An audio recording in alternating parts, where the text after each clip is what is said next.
I 2-3 am in a tough spot and need some outside opinions. I girlfriend to 2F.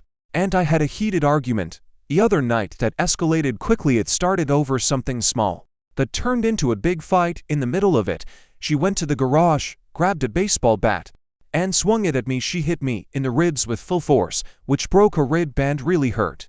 I was in shock and pain, and in the heat of the moment, I punched her in the face. I now realize that hitting her back was a huge mistake, but it happened so fast, and I was overwhelmed by the pain. The punch broke her nose, and I regret it deeply. After the incident, we both took some time to cool down and talk things through. She apologized for the bat, and I apologized for hitting her.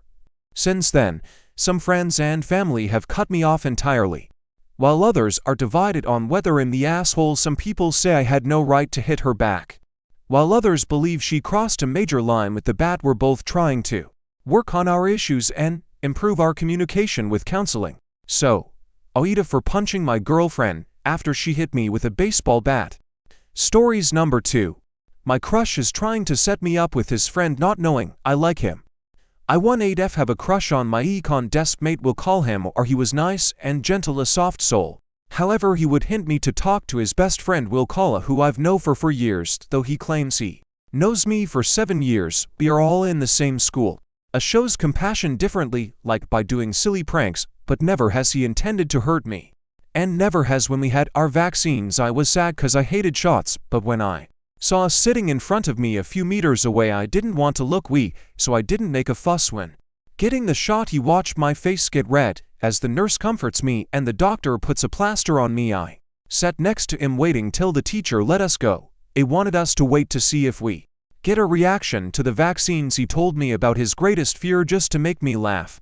And not once did he talk about the way I was scared for the shot. We walked back to class, didn't want to go, so we both took the long route to geography. He didn't have to come, but he did, and didn't tell the teacher why it took us so long. When we did eventually go to class, there are many more stories of me and him laughing, judging each other extra in maths, geography, or in the playground with our and their friends.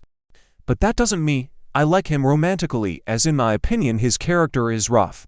And having a father like that made me not interested in him romantically. All for our he has saved me from so many homework detentions. For example, I once messed up the past papers year for the econ homework and did the wrong past papers. Are distracted the teacher attention so that the teacher doesn't fully check my work and just stamps it. He is gentle and kind towards me, explaining and hyping me up when I need it. So naturally I liked him, and I liked that he was calm and caring towards me. He made excited to go to class even though I didn't like economics class. He is patient and knows boundaries. He makes me feel safe and her. I have seen our hint to me that A and I are good matches. He sat next to me in math back in year 12 and has seen the closeness between me and are to my left, to my right, and have heard that is interested in me, as practically everyone who knows me and has told me.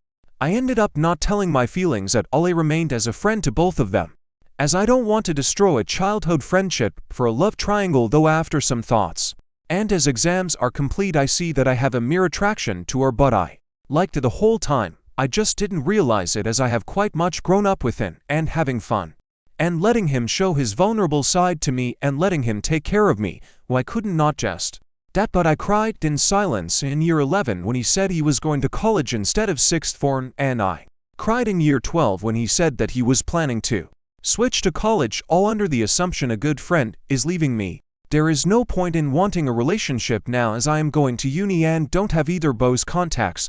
I just want to tell someone this story and hope for the best in the future. Stories number 3. I've been dating my girlfriend for a couple of months now, but I can tell she is the one for me. I have never experienced love like this before. I really do hope I marry her one day. We recently hit a conflict and I'm not sure if I'm doing the right thing. She's been struggling to find her way through the work industry. She got laid off from the job she saw herself retiring from. She loved her old job so much, and after that she hasn't been the same. She's currently employed, but she doesn't have that burning passion as she did before. She's been looking for different jobs, and she came across one. It's back at her undergrad school, which is 2.5 hours away from where we live. She asked me if I would stay with her if we did long distance. Initially I said yes. Then she goes ahead and explain the hypothetical scenario where she would move if she would to get this position. Initially I encouraged her to apply and make that change because I've seen how unhappy she is at work. I told her I would move in with her because I can't see myself without her. Having the love of your life out of reach is a pain I don't want to endure, she said. She couldn't ask that of me, moving to a whole different town. Leaving family and friends, I don't mind really. I just want to be her side. I asked her if she would do the same for me, and she said no. Her reason behind it is because she has an older sister and a single mom that she is very close with. She says she can't just leave them to move in with me. If the roles were reversed, she is Hispanic, so I understand that family is a big part of our culture. Her mom doesn't drive and her sister encourages my girlfriend to be family oriented and sacrifices anything for their family. They've had a tough life and don't have family here, hence why they are all so close. She said if she were to move, it would be because of work, and her family would somewhat accept it, but if it was because she's moving in with a boyfriend, her family would be very disappointed and give her a hard time. But it still hurt knowing she wouldn't move with me. The more we talked about it, I admitted I would break up with her. FLD became a real thing the more we talk, and tears were present. She decided not to apply for the position. She says she wouldn't want to lose me or leave her family. I can't help but feel a bit of guilt. Am I wrong for having her to choose? Stories number 4.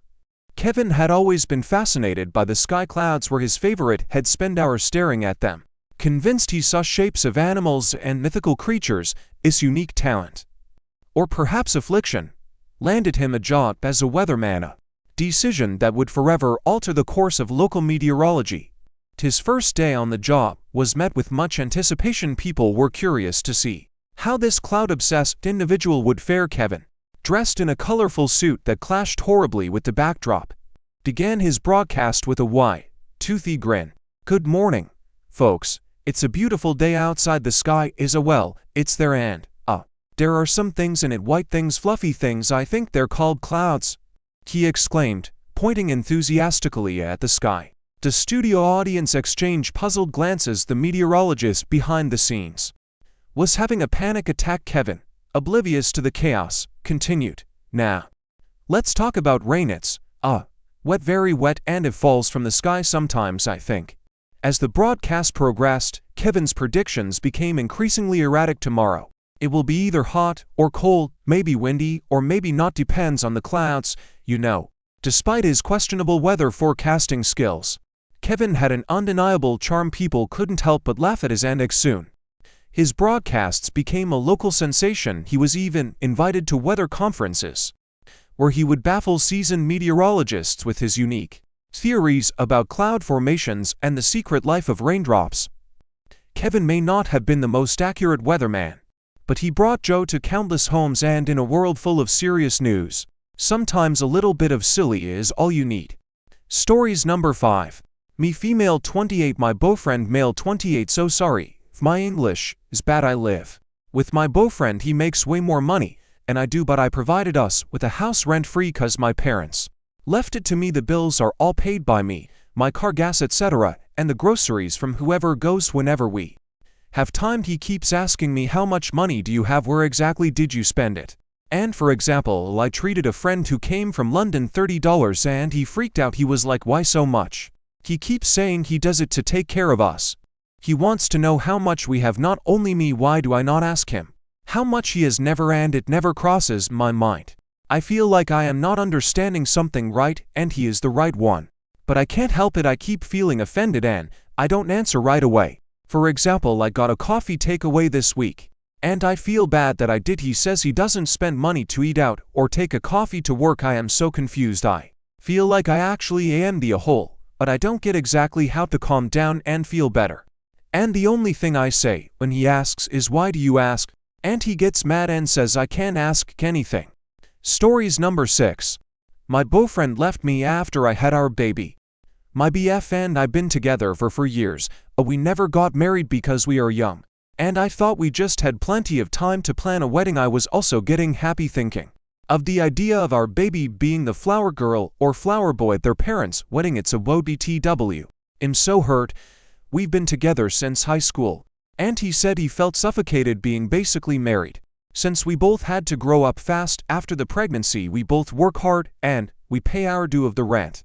And we hardly get to go out or have fun. I gave him a day off from parenting and he spent the day cheating on me. He went to the bars and clubs with his friends and he got too drunk and he made out with 2 girls and he slept with a random girl. He apologized, but he said he wants to be free. He wants to be with other girls. He wants to live his best life. He says he wants to go to college. He says I'm holding him back because I personally don't wanna go to college.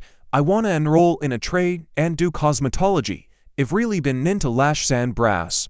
I said, what about our 3-month-old? He said he will come to visit on the weekends like the other dads. He said Sundays would be the best for his schedule. He said he's gonna quit his job and move out of our apartment and move in with his parents and start going to college, so there's no way I would get child support from him if he doesn't have a job, and I'm sure he won't get a job until after college, which is gonna be a while from now. We're both 19 BTW. I'm crying. I'm so hurt. I literally only slept for 2 hours tonight. I was with our baby all night while my BF went out cheating on me. I can't process him breaking up with me and I'm not okay with him leaving me to be a single mom. My parents also hate me because they called me a whore for having sex before marriage. I posted on a throwaway and am posting on other subs. FYI, I'm deleting my account tonight. Please, I need advice. Stories number 7.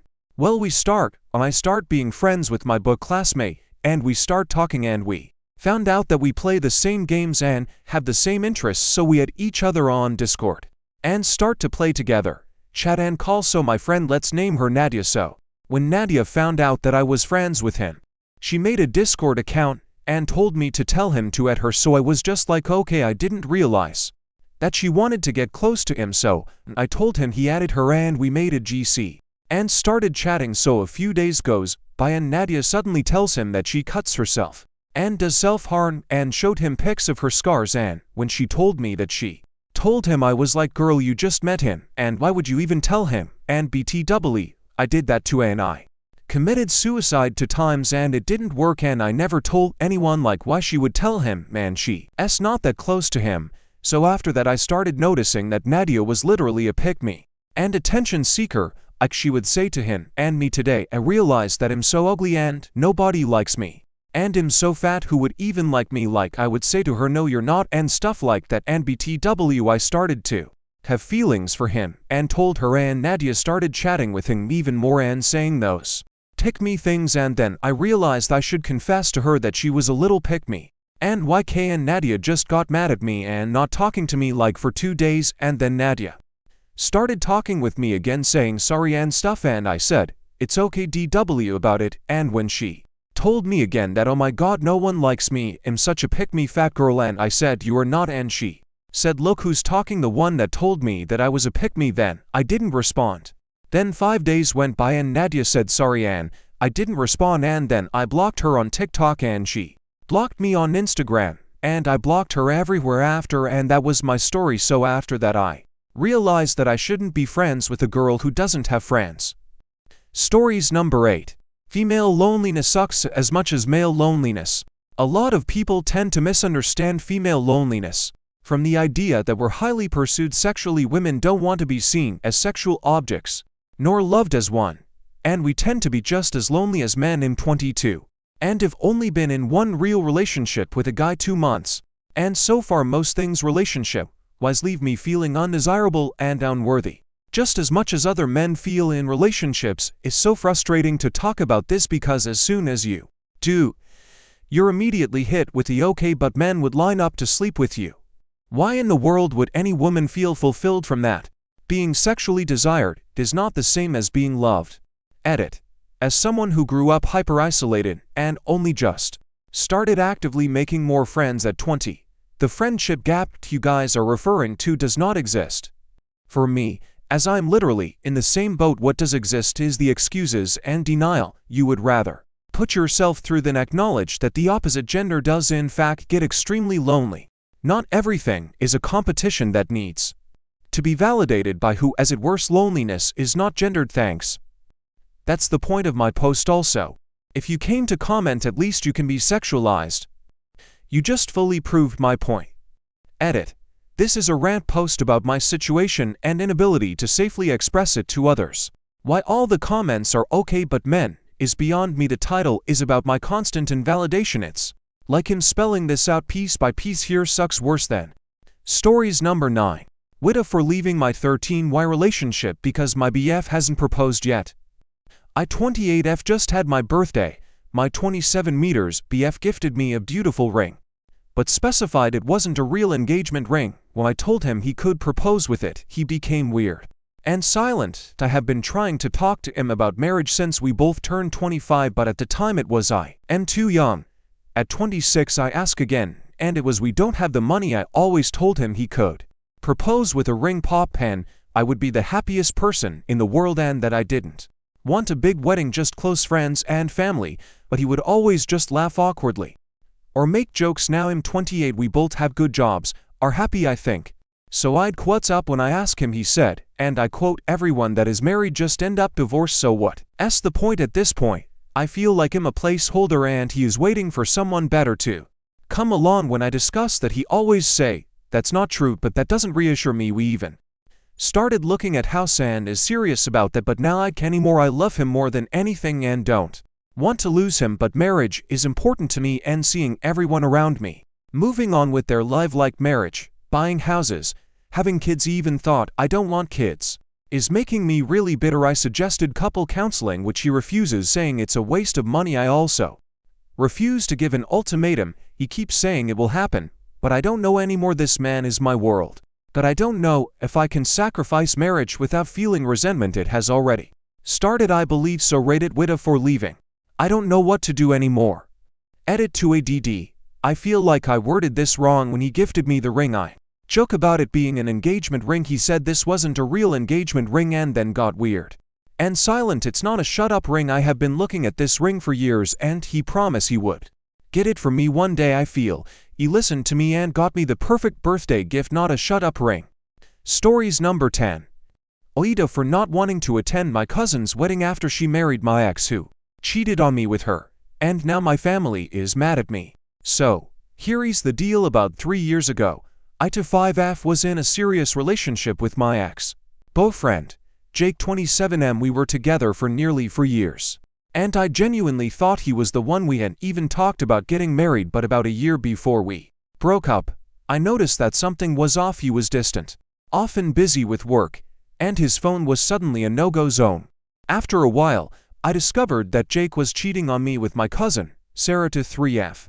It was a complete shock. Sarah and I were really close growing up, and I couldn't believe she would do something like that. The betrayal from both of them was devastating. I ended things with Jake immediately, and Sarah and I haven't spoken since. My family knew about the situation, and while they were supportive of me at first, they didn't exactly cut Sarah off. They made excuses like she's young and made a mistake, or Jake is the one who's really at fault. Fast forward to now, Sarah and Jake are getting married. To say I'm still hurt would be an understatement. My family, however, seems to have completely moved on. My parents, aunts, uncles, and even my siblings are all excited about the wedding. They keep telling me how I need to put the past behind me and show that I'm the bigger person by attending the wedding.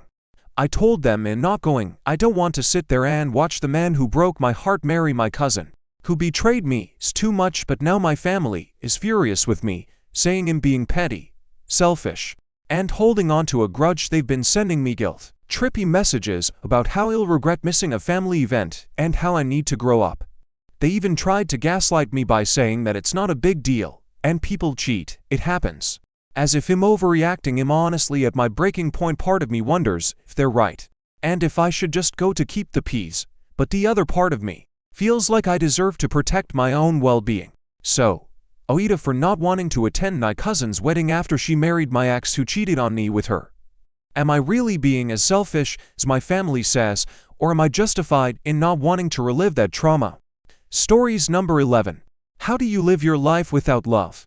Would like to know stories advice. Do you ever feel that sneaking chills of loneliness in your body? I hope I'm describing it right. I'm a 26 meters who tries to have a life of his own. I consider myself fairly discipled as I wake up early daily, hit the gym, work, meet friends, read books, and attempt to go on dates too.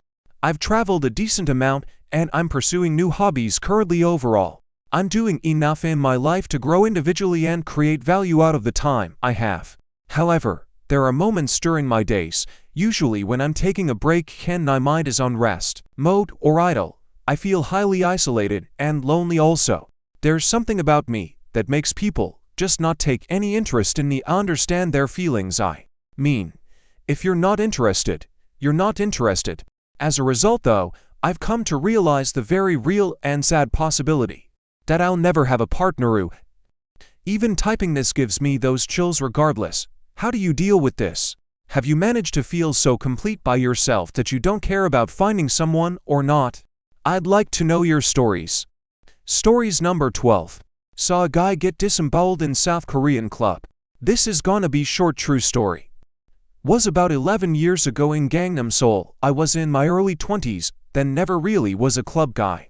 But I got invited by friends cause they wanted to get some poontang Korean style, so we all meet up and head in around midnight, awkwardly dancing since we don't know how. Then we start grinding up some girls again awkwardly cause we be like that sometimes.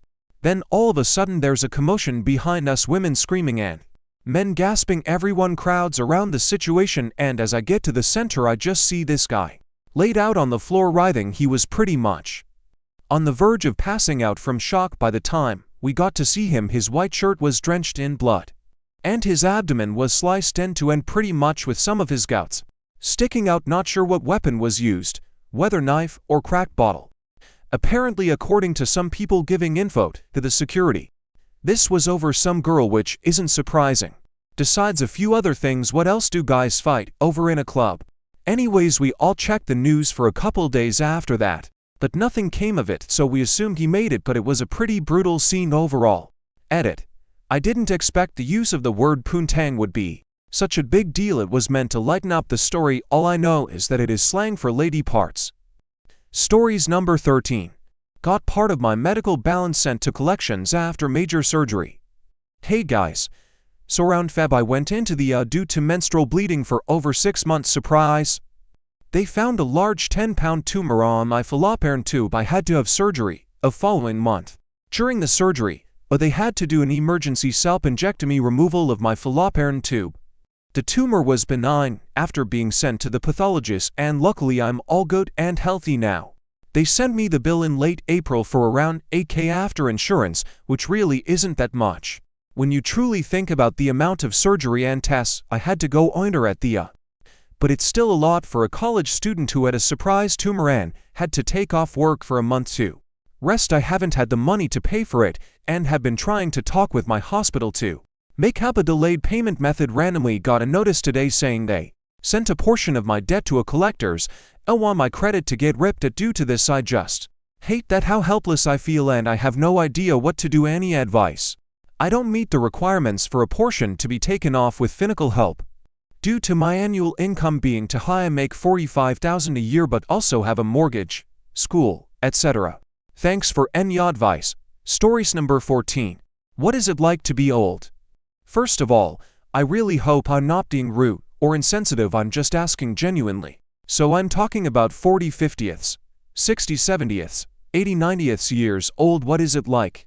I'm 18, female, and I somewhat can't wrap my head around living for that long. A couple of days ago, it was my grandpa's birthday. He turned 84, and I've been thinking about it. For a bit I asked my mother, 48, the question, but she turned me down and said not to bring it up since it might be a sensitive topic. But I'm still curious, mostly about my grandpa. To think that my grandpa lived 60 years before the year 2000 is just crazy. 60 years is an entire lifetime, and he still has another 24 years on top of it, which also is a lot and older than the amount of years I've existed for. Does an old person know that they're old? How do they feel about it? What about the addition of grandchildren? Seeing your children grow up and have children themselves, and then having your grandchildren grow up and possibly have children, which makes you have great-grandchildren. It's just crazy to imagine all the experiences and situations and knowledge and stuff you learn. How do you not get tired for being alive for so long? Life is amazing, and to me it feels like too much to take in. Edit 1. Almost 400 comments. I'm amazed. Thank you to everyone who reply. I'll be busy reading every single one today. Edit 2. All the comments I've received are so reassuring. Some even made me tear up. I've received so much advice and so much experience. I'm so glad that I made this post. What I've learned is 1. Being old is a mindset. 2. Exercise is very important. 3. Aging is a blessing. 4. Enjoy the moment you're living in. 5. It might be too much now, but everything will get better later on. 6. 40 50ths, 60 70ths isn't that old. Mostly everyone said that they still feel young, like they are 18 but with more experience and wisdom. It's all about mentality. 7. Habits you form young stick with you for the rest of your life. Make sure to form good habits. Edit 3. I think that I've read all the comments and tried to reply as much as I could. I definitely won't ask what it's like to be old. Many nice people provided me with better alternatives, like asking about life experiences and events. Ask Grandpa what he was like at my age, etc. Also to clear something up to me, 40 years old. Because a 40-year-old woman is close to my mother's age, and I definitely wouldn't hang out with a 25-year-old man, let alone a 40-year-old one, because they're too old for me. 40 being old equals 40 being elderly. Stories number 15. Giving my daughter to my dad. I 23F have A2F. I got pregnant with my daughter when I was 20. After only having been with my ex a few months, we ended up breaking it off, and he was not there my whole pregnancy, at her birth, and never met her until she was almost a year old. I have really struggled until now, and no matter how hard I try, it only seems to never get any better. We go from place to place wherever we can get, a bed to sleep and food to eat. A year and a half ago, my dad and I had a conversation about him adopting my daughter. He said I would still get to be her mom, and that I was always able to see her and love her as my own.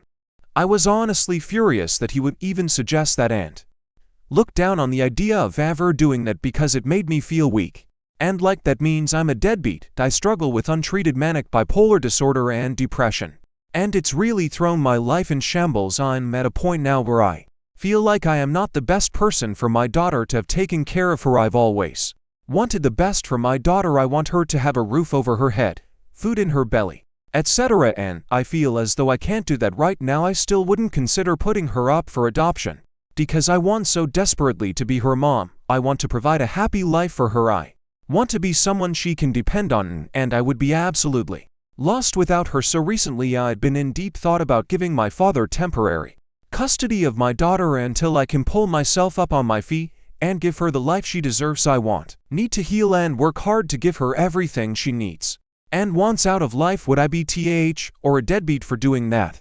Would it be a mistake? Would I be a bad mother for doing that? Or would that be something good that I could do for her? Stories number 16. My crush is trying to set me up with his friend, not knowing I like him. I'm hiding in the corner of the school, tears brimming my eyes. I'm in a ball. As my mind bounces from one question to another, I call for my beloved grandfather who died 2 months ago to come and meet me and tell me that I've at least tried. Laughter comes from the corridor nearby as a couple of girls question where to get their Lever's hoodies. Immediately I stand up and wipe any existence of sorrow walking past them. I told them the directions with some small talk. I was confused and done with life. I looked at the computer rooms in the second classroom to the stairway. His smile made me warm and fuzzy. I entered the classroom and stand behind him. I watch him accept his offer before walking to the classroom next door to decide my fate. Sat in front of the computer with frustration as I couldn't access my account. I look up for a second to see him at the door, his eyebrows raised. Once we realize we are looking at each other, nothing in me was prepared for what I did. Instantly I shot out of my chair, dropping everything I was holding as I ran to him. Everything was so smoothly done. People who saw would say it was planned as I wrapped my arms around his shoulders, my face in his shirt. As my left ear listens to his rapid heartbeat calm down, his arms wrap around me, his fingers stroke my hair and back. He sinks into our embrace. I didn't want to let go. I hugged him tighter, unsure if it would be our first and last hug. "Are you okay?" R says gently in my ear as I shake my head no. In me a voice says, "Don't leave.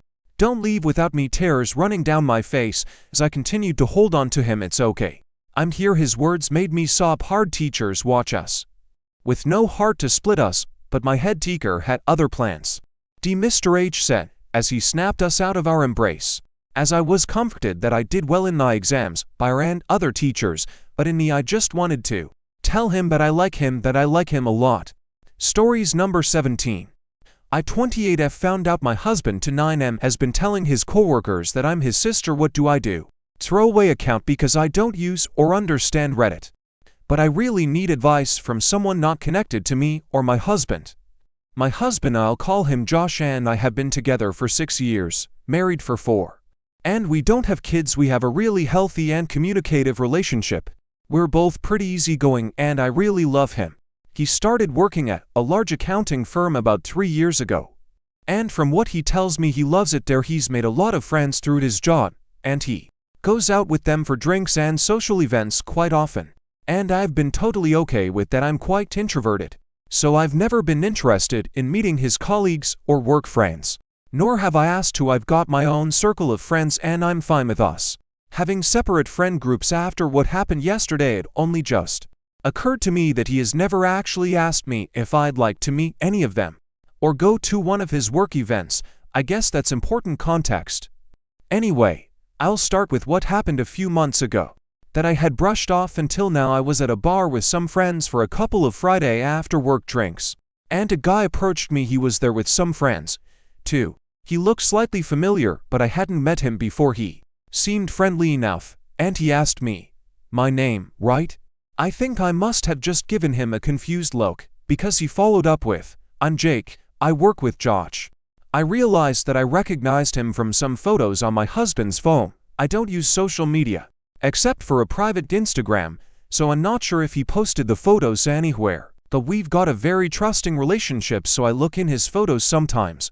Don't hate me. This is where it gets a bit embarrassing. I'm a bit socially awkward, and so I struggled to end the conversation, but he just kept talking at me. I guess he was already a couple of beers deep, but while he was talking, he said something like, "It's great that you guys are still so close. I haven't talked to my brother in ages." At the time I was like, huh. But I just assumed he was drunk and not making sense, so I ignored it. He started to get a little flirty, so I turned to my friends and we left shortly after that. I didn't say anything to them about it, and it didn't seem like a big deal to me. I also decided not to tell my husband that I had met his coworker Jake, not to hide it, but because I figured the guy wouldn't even remember talking to me, and I didn't want to make it awkward for Josh at work by telling him his colleague tried to hit on me. I just thought no harm, no foul. But yesterday morning, I was out walking our dog, Monty. He's a cross between a few breeds and has very unique markings. This matters, I promise. And was on my way to my regular cafe, which is in town. I was waiting in line to order, and the guy in front was an older man. He got his coffee and turned around, but stopped and looked at my dog and goes, "Hello, Monty." Monty was super excited to see him, apparently, and so I guess that the guy was another colleague of Josh's, because Josh brings the dog to the office a couple of times a week. I thought it was sweet, to be honest, so I smiled at him and said hi. He introduced himself. I guessed correctly that he was a colleague, but then he said something like, "Aren't you a good sister, walking his dog for him?" I was so confused that I didn't even know how to react at first, so I stumbled on my words and just said, "It's my dog. I regret it," but I genuinely couldn't bring myself to correct him and say that I'm Josh's wife and not his sister. It was just too awkward, and I just wanted to leave because I think was suddenly dawning on me what might have been going on. He asked me something about sharing a dog, but I was able to escape the conversation by being next in line to order my coffee, and he left. I seriously don't know what to do, because what the fuck do I even ask my husband about this? Part of me is just assuming or hoping that it's a mistake, that he doesn't talk about me much at work, and they assume we are related because we both have brown hair. But the thought that he has been telling his coworkers that I'm his sister, and evidently they have seen what I look like, so they must have seen photos, makes my stomach churn. I don't even know how I would broach the subject with him. I need some help. What would you guys do in this situation? I have only told one friend what happened because it's so weird and embarrassing, and she has jumped straight to time to plot his downfall because she's my ride or die. Love her. But I don't want to immediately assume the worst or ruin my marriage over something that could be nothing. I'm sorry for the long and rumbly post, but I would really appreciate any and all advice. Stories number 18.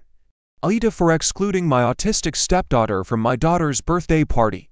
My 30th daughter's AF birthday is next week, and we're planning on having a party for her. And inviting around 20 other kids. I also have a stepdaughter 7F. From my marriage to my husband 38M, and she desperately wants to come. However, the thing is, she has a history of not behaving at birthday parties. She acts younger than her age and doesn't understand social cues. She's been invited to 3 of her classmates' birthday parties in the past. At one of those parties, she blew out the candles, and at the other 2 parties, she started crying when she wasn't able to blow out the candles. Eventually people stopped inviting her to their parties, and she claims it makes her feel left out. I decided it would be best if my stepdaughter didn't come. She would either blow out the candles or have a tantrum, and either way she would ruin the day for my daughter. My husband is furious with me, saying I'm deliberately excluding her for being autistic. He says she already feels excluded from her classmates' parties, but excluding her from her own stepsister's party would be even more cruel. I told him it was my daughter's special day, and I had to prioritize her feelings first. Stories number 19. Being an ugly woman sucks. I've always prided myself on not making my physical appearance my entire personality or what my world revolves around, but as I get older and gain more life experience, I think the way I look is actually starting to get to me. I get called a fembo so often, asked if I'm a man, if I'm trans, etc., and the thing is I've never really thought I looked that masculine, and I just assumed if 1 or 2 people said it they were probably trolling. But everyone says it, so it's definitely true to some degree. My hair is short, kind of in a bob. I don't wear any makeup. I have pretty thick dark brows and thin lips. Dress pretty plainly. I know I'm a tomboy, but I thought it was obvious I was a girl. I'm starting to get super insecure. I can't lie. Even girls ask me in this offhanded way if I'd ever considered makeup or tried longer hair. The thing is, I know I'm ugly now, but I like the way I dress and I don't like makeup. These are things I don't want to change because I'm not comfortable any other way. I thought men were into lots of kinds of women. Like, I personally don't have a type when it comes to guys: short, tall, fat, skinny, buff. I think all aesthetics are attractive if the guy is. But almost all men that I've spoken to want incredibly feminine women. I don't know, maybe it would be less important if I had other things going for me. But I'm pretty boring. My interests are pretty niche. I'm not rich, I'm not the smartest, I'm just kind of there. Stories number 20. Men, how long should I wait for my boyfriend to tell me he loves me? My boyfriend and I have been dating for 8 months. I have said those words to him, but he hasn't said it back. He is very intentional with his words. So I know that when I do hear it, he will really mean it, but how long is too long? I saw a thread today where someone said don't give a man a whole year to tell you he loves you, and it got me thinking about it more and whether I should start reconsidering things after the 12-month mark. Because if he's not sure of me after a year, then when will he ever be? How long did you wait, and do you agree that if he hasn't said it after a year, then he's probably just not that sure about me? We are in ALDR different states, same country. See each other on average every 3 to 4 weeks for about 3 to 5 days. But text every day and talk on the phone. FaceTime a few times per week when our work schedules allow it. He, as a shift worker, I would say, is the best relationship I've ever had, and he makes me so happy when I'm with him. I feel loved, but I want to hear the words. Edit. For more context, he is divorced, separated from his wife, her choice, not his, a year prior to us meeting. And so now I'd say he's pretty jaded when it comes to love. When we're together, he spoils me rotten, takes me for lovely and thoughtful dates, is always complimenting me and being physically affectionate, loves my family. My mom thinks that he does loves me, but that he has this fear that I will leave him like his ex-wife did. He was heartbroken over the separation and didn't ever expect to date again, let alone meet me and click with me so soon after. Also, he waited 9 years before proposing to his ex-wife, so trying to see it as he really is just very deliberate in his actions. Stories number 21. If I told my sister she's the reason her kid's speech is delayed. I to 5F took my sister to 1F to the doctor to get her kids 2M shots. The paid stress that he's seriously behind on speech. He doesn't have any mental disabilities. I did notice that it's a bit worrying that he's just turning to and he mostly still communicates with sounds and rarely say mama, but I didn't really know it was that bad until the paid pointed it out. The paid basically just gave her advice to just start speaking to her son more or get insurance for a pathologist. Now queuing 2 weeks later, she doesn't talk with him. When she interacts with him, it's only expressions and playful sounds. When he communicates with sound, she does it right back to him, and I'm not an expert, but I'm pretty sure that's just reinforcing the delay. Whenever he wants something, he just points and she just gives it to him. So if I just told her to remember what the doctor told her, because it's frustrating that the doctor gave her advice, but it feels like she is being way too careless in her child's development. Edit. Update. Thank you guys for all the advice and personal experiences. I won't be super blunt, like the title suggests, but I will at least bring it back to her attention, and for the one saying I should do something instead of complaining. Whenever I see my nephew, I talk to him as much as possible, but I barely see him 1 to 2 times a week. There is a difference between telling someone how to parent their child than calling out potential neglect in development. Stories number 22. My dad threatened to get grandparents' rights because I stood up to him. Hi THT. I'm absolutely confused and need some advice on this. To start off and give some context, I met my dad when I was around 15. I am now 22. I had my daughter Charlie when I was 17, and ever since she was born, my dad's been a huge part in helping to watch her when need be so I can work. So has everyone in my family, and I can't express the amount of gratitude I have for them and their support. Although Charlie is now 5, and I've been with my current partner for 2 years, and he has also been nothing but supportive and a true step-parent to Charlie. We've liked being able to spend more time together as a family, and since I met my partner, my dad has set more restrictions around watching Charlie, such as it can only be on Saturdays during the day. I have to either drive one way or both ways to pick her up, which is 45 minutes where I used to live, and if I ever cancel or decline him asking me to watch Charlie, it turns into a guilt trip of me not letting him see her, and how they barely see her as is. Mind you, my dad lives over an hour away now since I moved in with my partner, and will ask to see Charlie every other weekend on one of my 2 days off. Throughout the week, I'm starting to feel like his help isn't truly help anymore, and it feels really off to me that if I were to need him to watch her, it's not up to me anymore, it's on his terms, his way. Also, I really don't need as much help anymore since Charlie is 5 and we love spending our weekends together. After discussing how I was feeling with my partner, we decided that if my dad wants to see Charlie, then he can start making an effort to come over to our house every once in a while, or we can meet up and do something fun together.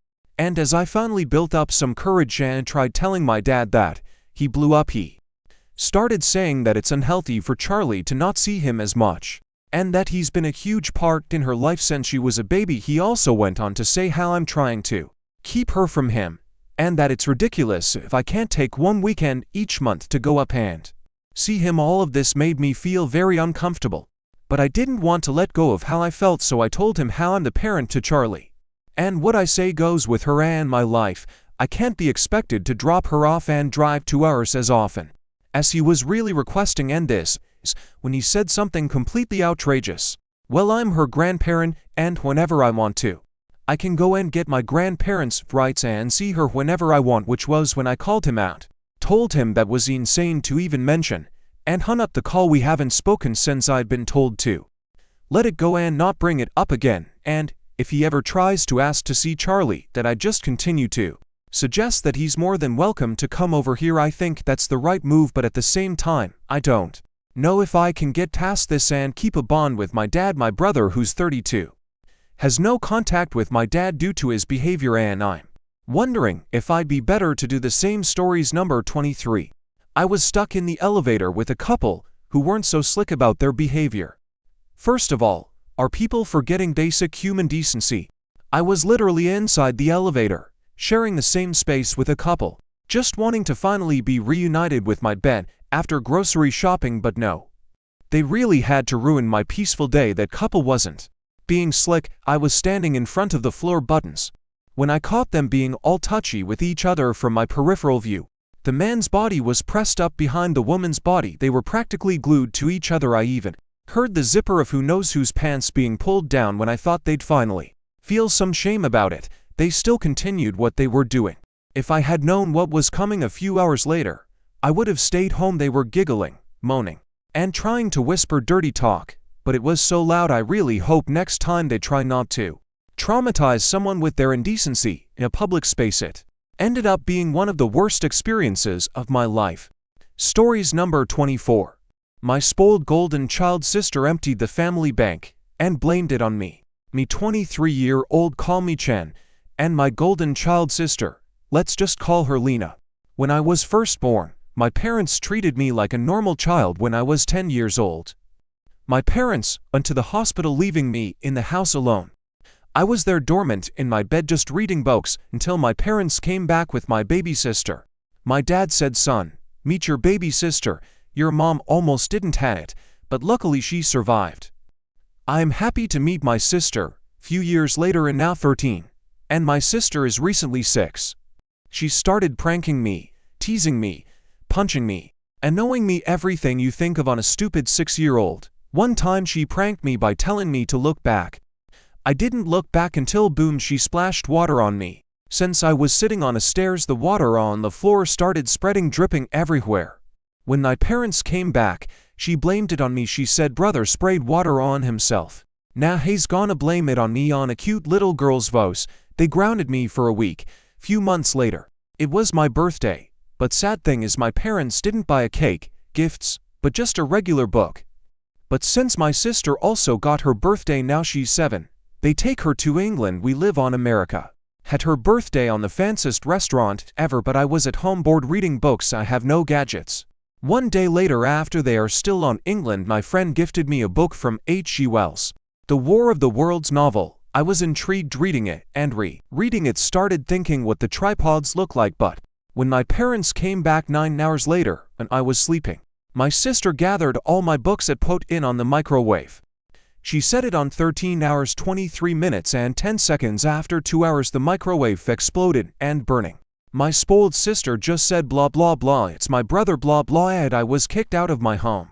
My own family house I live in. When I was a kid I was just sitting some part of a street sleeping. Until my friend found me. He is a local jogger. He taken me to his house. It was big, like a rich people's house. I was just sitting on the couch and watched TV. Years later, and now 23, I got a good job. I have a laptop and phone. I'm still living on my friend's house, because he doesn't like me being living on a house because I might financially struggle. We became best friends for years now, since I met some cousins and family members, not my parents and sister. I got their phone numbers. Suddenly one of my family members called me to my parents' house. I took a taxi and got there. As I opened the door, I got yelled at, scolded. My cousin's family members, my parents, my sister, telling met him a shitty head dumbass is stealer. They told that I emptied out every single number of the connected family bank. My cousin's other family members and my parents' money put it on. It was now 0. I was shocked. They blamed me. Until I see a GUCCI bag on top of the shelf, I pointed at it and said, did I buy that shitty thing? Did I do everything? How'd? I have my own bank account. My parents treated me like shit. Then you all are blaming me. Blame IT on that stupid girly brat. Then I exited the house and took Uber back to my friend's house. So many messages almost blew my phone saying, sorry, and forgive us please. You can't be that much of a person that doesn't forgive. I deleted their numbers. I hate this, but it's just a juice for satisfaction. Stories number 25. Am I the asshole for refusing to roleplay as a cat girl for my husband? So I too for F is married and my husband is to for M. My husband, since I'd met him, showed interest in cute stuff, including anime girls, Nokomimis, etc. His favorite animal is cats. Before we got married he told me, when we get married I would like you to roleplay as a cat. I refused due to being grossed from anime cat girls and how much they go overboard in acting cute and innocent, and brushed the thing off. He got mad at first but let it go. When we got married the topic was brought up again by him several times, until one time he told me at least to do it for his sake cause of the hard time he has at work. So I gave him a condition that he roleplay a cat as well, so my mind would see it as an activity we do together, and that's when he got furious and threw a fit about how he is a man and it would break his ego. If he did this, I snapped and told him that I'd never ever cosplay an anime cat girl, as they're gross in my eyes and he wants me to do something for him yet refusing to do something for me as well. Edit. First, a lot of you thought that I mean intercourse by role-playing. It's not. He wants me to wear cat ears and act as a cat for him in general. Second, English is not my first language, yes. Yet I don't use Google Translate. And third, throwing a fit means getting furious, guys. He's never hit me in my life and he would never knowing for like 6 years. LOL. Update. I had a convo with him and showed him the post. He was angry that I talked about it to strangers. But when he saw the comments, he reconsidered the situation and realized he was in the wrong. And ego is not related to doing something for me. He agreed to wear cat ears when I do. LOL. Thank you guys for your comments and advice. Stories number 26. I have done really wrong when I was 15. I said someone close to me. When I was 15, I was at party with my classmates. It was one of my first times when I got drunk. I drunk really much and there was a girl whom I was interested in. I slept next to her that night and grabbed her for some reason not under the clothes. I still don't know why. I'm now 8 years older. First, when I was teen, I couldn't accept it in my head and I couldn't realize what I did. It was so hard to be with her in the rest of year in the same class and I can only think now how she have felt. Couldn't realize it back then. It has haunted me since this day and it has affected me so much that I'm planning to KMS. I apologized 2 months ago. I think it has changed me a lot. I know it's wrong as fuck. I'm disgusted of myself and I'm not here for pity. Obviously I was sick. But my thoughts and morals and usage of alcohol and treating to others has changed a lot. I have rounded that in my mind for solid 8 years almost every day. And now I had another trauma and it fucked me up. The old mistake came to my head cause I couldn't ever process it properly and I hated myself so much that I assaulted her that I almost lost my mind. I just couldn't process that I have done such thing. It has been hard to communicate with my friends, new people, or anyone, and look them in the eyes because what I did to my whole life and it has harassed me mentally so bad. I know it's really wrong and it might have hurt her really bad. And she might even have took therapy for that. Otherwise I have been okay. Guide bit below I guess, but do I deserve to die because of that?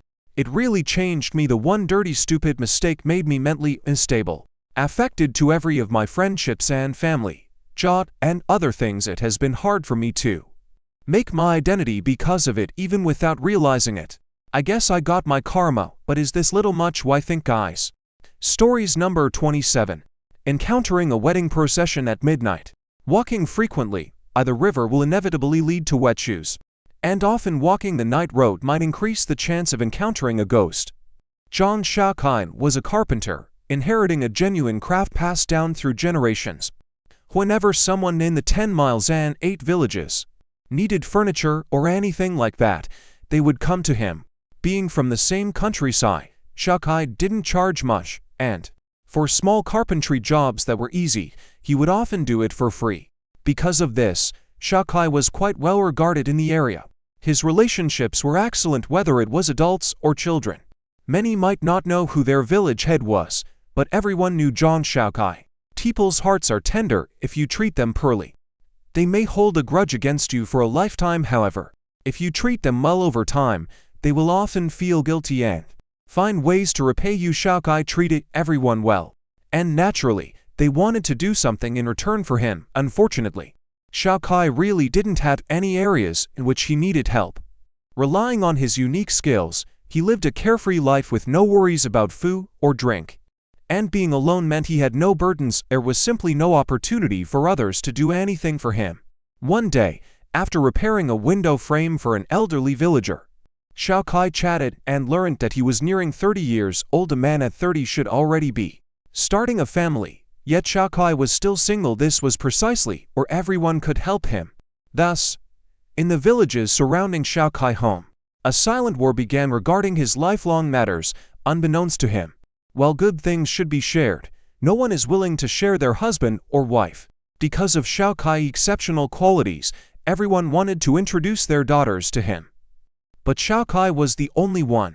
While the number of introductions could reach thousands suddenly, Several hundred to 1,000 girls appeared, all vying for one position. It would indeed be strange if they didn't end up fighting. After negotiations, everyone decided on fair competition. Xiao Kai could marry whoever he liked. But they mutually agreed that the girls could not express their feelings for him directly. Otherwise, they would have to withdraw. That night, after finishing some furniture for a family in a neighboring village, the host noticed it was getting late, feeling a bit guilty about Xiao Kai working all day. They repeatedly insisted that he stay for dinner. Unable to refuse any longer, Xiao Kai accepted and had a meal at their home. The host warmly entertained him, made many dishes. And amidst the toasts and exchanges, Xiao Kai was unable to control himself, and had a few too many drinks. Realizing he might get too drunk to go home, he set down his cup, declined more invitations, and hurriedly left. By the time he headed home, night had fallen, but the bright moon was still hanging in the sky, illuminating the ground. Xiao Kai, while slightly unsteady from the drinks, walked towards home, feeling dizzier. Suddenly, the sound of cheerful drumming filled the air.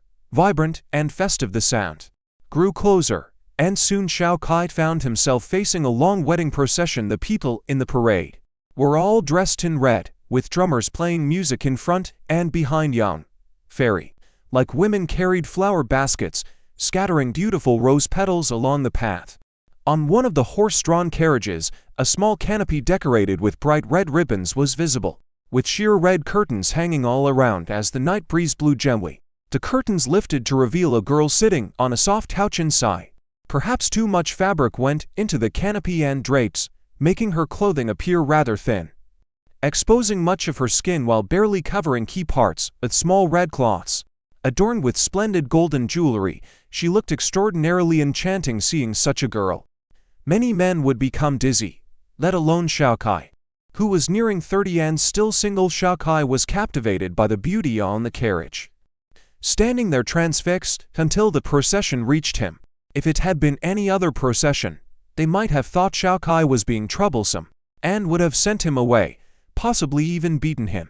But this wedding procession treated Xiao Kai with unusual courtesy, not only not driving him away, but even helping him onto a tall horse pulling the carriage.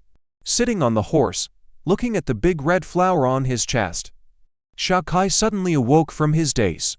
How could there be a wedding procession at night? Had certainly encountered the legendary ghost bride. A ghost bride kidnapping is said to occur when a wealthy young woman dies and, feeling lonely in the afterlife, returns to the mortal realm with her followers to take a man as her husband. These followers are usually family members who were burned with her at her funeral, and they are loyal and obedient to her. The man who gets taken as a husband typically faces dire consequences. Realizing his current predicament, Xiao Kai understood he was being targeted, and his life might be in peril. Thinking this, Xiao Kai couldn't help but break into a cold sweat. He grasped the reins, ordering the horse to stop. When the horse halted, others in the parade followed suit, coming to a stop as well. After stopping, Xiao Kai awkwardly dismounted and tried to escape. But as the chosen target for the kidnapping, it was not so easy to flee. He saw several red figures dart past him, and before he could comprehend what was happening, he was lifted back onto the horse. Do not be alarmed, my lord, because of your kind heart and helpful nature. I admire you greatly and wish to marry you. I am well aware of the paths of the living and the dead, so I only ask for a name of marriage, nothing more. I hope you will grant me this. The voice of the enchanting girl echoed in Xiao Kai's ears. And unexpectedly, after hearing this, he no longer felt afraid. He obediently sat on the horse and went along with the ghost bride to get married. The ghost bride truly kept her promise, only seeking a name of marriage and agreeing to become a concubine once Xiao Kai found a living wife, yet she took great care of him and his family. Later, after Xiao Kai's earthly wife aged and passed away, the ghost took possession of his deceased wife's body, and 100 years later, when Xiao Kai passed on, the three of them went together to the underworld. Stories number 28. I almost drowned on my vacation. Basically, the story goes, we went to the beach with a few friends. I forewarned them that I can't swim, so they were intrigued to teach me the basics. All good. As they started teaching me, everyone around him horrible at learning anyway. Third time we go, and I just had barely learned to float anyway. We go into the sea, the water levels are very low, so basically everything Is fine, we just hang around, and all time goes by and we decide we go out of the water to relax since. I'm confident the water is low, I have no fear of anything happening, friends. Decide TK go for a race, leaving me behind, all was okay until I found myself in a lagoon. I don't know how it's called, basically the sea level is low and there's a deep hole in the middle, water level goes much deeper. I keep myself calm and try to float. I can't even see the bottom as this wasn't enough. There weren't other people near me, and that lifesaver woman was so far away that I doubt she would even notice me or hear me. I try not to panic and float, but it doesn't get me anywhere. Friends are long gone for at least 5 minutes, maybe 10. I try to move awards as I had just learned to do that. I can't notice any difference. I felt stuck. Suddenly I loosened my breath and take a huge dip, sigh, and swallowed from what it appears a few gallons of seawater. At that point, I have so much adrenaline that I completely ignore the salty water and manage to get back up, barely pushing my legs and hands super close. Call. I made sure I don't lose my breath again and moving as much as I can. I wanted to call for help, but that Tump rescue team was so far away, preoccupied with their phones, couldn't even see them at that point. Somehow I managed to get out, tired, slowly took 2 dips inside by losing my breath. I don't know how long it took me to get the FCK out, lost track of time. When I went back, none of my friends didn't ask anything, didn't bother to wonder where I was or worrying about me, least to say I was close to dying. Thank God I learned to swim a little bit backwards the very same day I would have normally drowned because of that deep water. Man, I'm so afraid of this, I'm never gonna swim again. Stories number 29. AITA for wanting a divorce. I, 45, have been married to my husband, 47 meters, for 22 years and have never felt like an equal partner. I have noticed it more in the past years. We have 2 sons, 13 and 8. When our second son was born, I wanted to be a stay-at-home because our son was sick. He had laryngomalacia. He told me we could not afford it. Then 3 months later he bought a $30,000 Holly. I think that was the exact moment my heart broke into a million pieces. His mother and sister hate me and are very condescending about everything I want to do. I have recently found out that my name is on nothing, that we own house, cars, etc. I have never been an equal partner and my feelings have never mattered. We have been in marriage counseling for a year and nothing has changed. I want out, but now that he knows I want out, he acts like he is trying to change and it feels manipulative. Am I being an asshole for wanting out, or do I need start navigating through the divorce process? Stories number 30. AITA for telling my brother he puts our dads on a pedestal. So I'm gonna have to give a lot of context for this story. Also, trigger warning, this post contains talk of child abuse. I too for F and my brother to 7M share the same dad. They broke up when I was 6 weeks old. My mum threw him out after a night he was taking care of me. While my mum and brother were out, he had a few beers and fell asleep on me. My mum said I was blue and she came home. Obviously all was okay and I'm still alive now. Both the man had to go. He apparently only remained contact with us until my mum was with a new man when I was about 2. In that time he made it clear he had always wanted a son and only really paid attention to my brother, buying him Christmas gifts and calls on his birthday. Well, the only call he gave me on my birthday, he got my age wrong. My brother as adult also sees how fucked this was. When my mum was with her new boyfriend, he pretty much left our lives with the little effort he did anyway. He did meet a new woman, raise her children from a previous relationship, and have 2 more with her. My mum's new boyfriend is someone we grew up calling dad. My mum and him had my sister, now 19. After my sister was born, this is when our new dad had also turned sour. He made it clear that our sister was his favorite as his only real child. Anything me and my brother did wrong was because we were bad kids, so we'd be punished. Anything our sister did wrong was because we were bad influences, so we'd still be punished. Me and my sister shared a room growing up, so every night my sister would cry from the dark or something normal kids cry about. I'd either get hit or have my pillow and blanket taken as punishment. This is something that makes it hard for me to sleep now. He was also an alcoholic and a drug addict, so sometimes there was no clear reason to why we may have been punished or why my mom and him were arguing. I won't go into all of the nitty-gritty stuff of our childhood, but you could gather it wasn't an easy start. With that said, I'm sure anyone who has also grown up with an abusive parent can tell you it wasn't abusive 24/7. There are a couple of nice memories in there. As a result from our childhood, they've now been diagnosed with BPD with complex trauma and psychosis, and my sister has CPTSD. My mum split after 10 years not long after. He was diagnosed with cancer. It was incurable and he died after a 2-year-long battle, and died when I was 18. In these 2 years he was nicer to us, still more to our sister OFC. But it wasn't bad. He never did apologies or could ever admit any of the stuff he did to us was wrong. The ashes still sit on my brother's shelf, where he has a little shrine almost of him there. He asked me a couple of years ago if I'd like to take a portion of the ashes.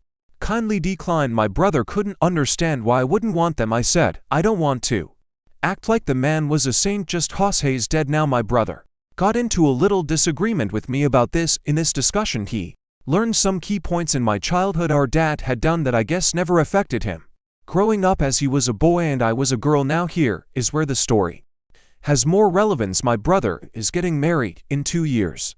He wants to invite Dad to the wedding. I told him he can do what he would like to do for his wedding, but I don't think I can manage to speak to him nicely, so I'd rather stay the most away from him and say nothing at all. I also am never introducing him to my son either. I asked if my brother did invite him to make this clear to him, to avoid him coming over to me and saying something I'd regret for the sake of the wedding. I could tell he wasn't too comfortable with idea.